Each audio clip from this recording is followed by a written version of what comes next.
let's start with Nottingham Forest, shall we? What a performance! What a result! Beating Newcastle at St James's Park and a Chris Wood hat-trick as well into the mix. Really is a different feeling here under Nuno Espirito Santo after just a couple of games, isn't it? Crazy, crazy game. Who would have seen this result coming? As underwhelming I think Newcastle have been over the last few games, and they've really struggled. But you've got to hand it to Forest the way they took the game to Newcastle. Just it should have been more. It should have been more than Yeah. 3-1. The amount of opportunities that they had in this game was just ridiculous.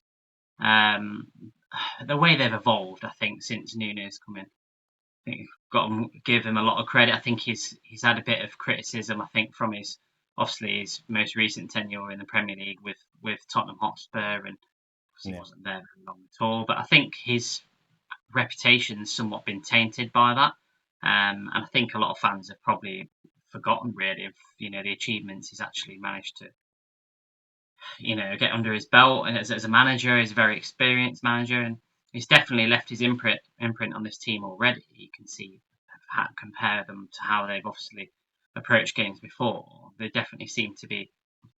There's a clear way of how they're trying to play. I think Steve Cooper lost that a little bit in sorts.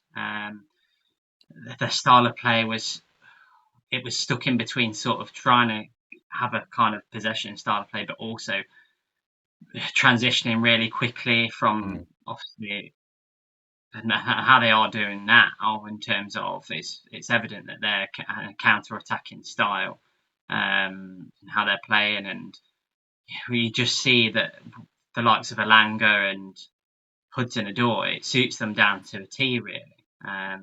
And I think it's a really clever move how he's brought Gibbs White back into the centre. Obviously, he was playing down the right, Mm. and it just didn't quite look right. But obviously, with a flat back four, they've obviously gone in there and obviously playing with two slightly deeper midfielders. And then Yeah. in this game, really, we saw how fruitful it was for them to approach in this game. And I thought they were quite unlucky actually in the previous game as well against Yeah. Bournemouth. And to be honest, like I mentioned, the amount of opportunities they had, I think the first goal was beautifully worked. Alanga had his second bite at the cherry. He had another chance just beforehand where it was such an easy pullback. It was a Mm. tap in wood, and then he had pretty much the same scenario the second time round. And luckily, he took the chance, and it was a harder pass this time. It was quite a difficult pullback, to be honest. Yeah, it Um, was. It was left it late, didn't it, to pull it across? it was a really well worked goal. Um, Obviously, we've spoken about Alanga over the last couple of months, and what an astute signing that is for Forest, really. And at £15 million now, it's looking to be a really good signing and one for the future. Let's not forget, he's Mm. only 21 years of age still. That's true. And a lot of all of their goals pretty much came on the back of a counter, but it was just how they managed to pick those pockets in behind that Newcastle midfield, in between midfield and defence, was really clever. The first two goals, especially. Mm. Um, the second goal, Alanga did really well to thread a ball through to Chris Wood, who I think we've got to give him a bit of credit, Mike. We have given him a bit of stick, to be honest, over the last couple of months. He's not, he's probably not the player that he was. Mm. He's not always been the most prolific striker, but he looked like a man possessed in this game. The way he took his goal was just absolutely Yeah. emphatic.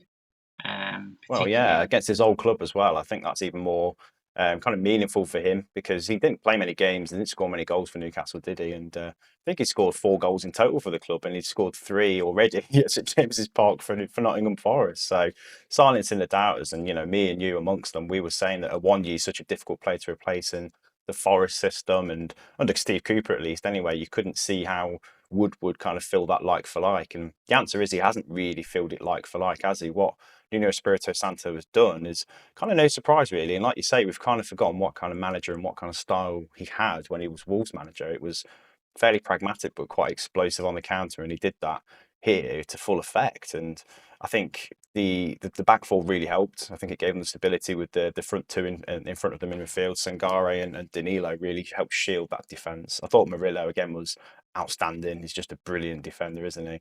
But for me, I think it's the pace that Wood needed to make that counter attack work that really helped. Like you say, Elanga was just explosive, wasn't he, on this counter?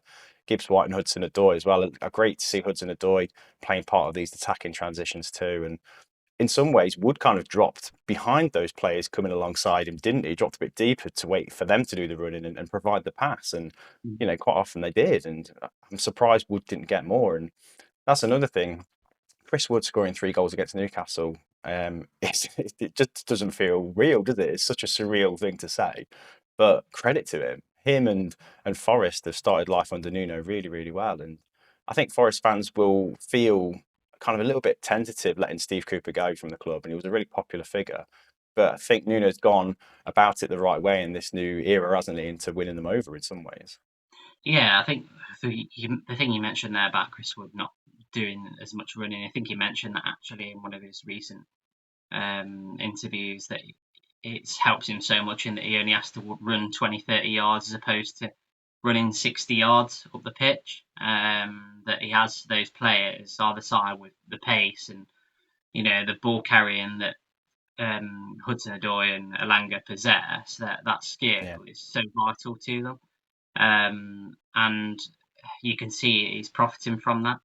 And yeah, like you mentioned, I think the way that they're playing at the minute, I think the way they want to attack teams, it suits them down to a T. I mean, in this particular game, the XG, I think that's the highest XG they've ever had in a away Premier League game since stats were Deserved. recorded, 3.46 or something like that, which is ridiculous. But I don't, for me, that doesn't even tell the whole story of the game. I thought they could have easily had 4 or 5 goals.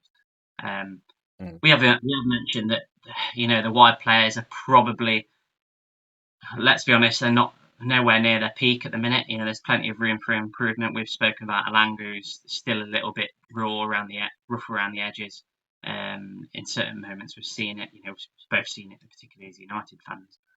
But I think there's plenty of room for improvement, and there's a lot of encouragement there. I think for Forest fans to see how they've actually tackled this particular game, which I can't imagine that many would have thought they'd be coming away with a point, let alone 3 points.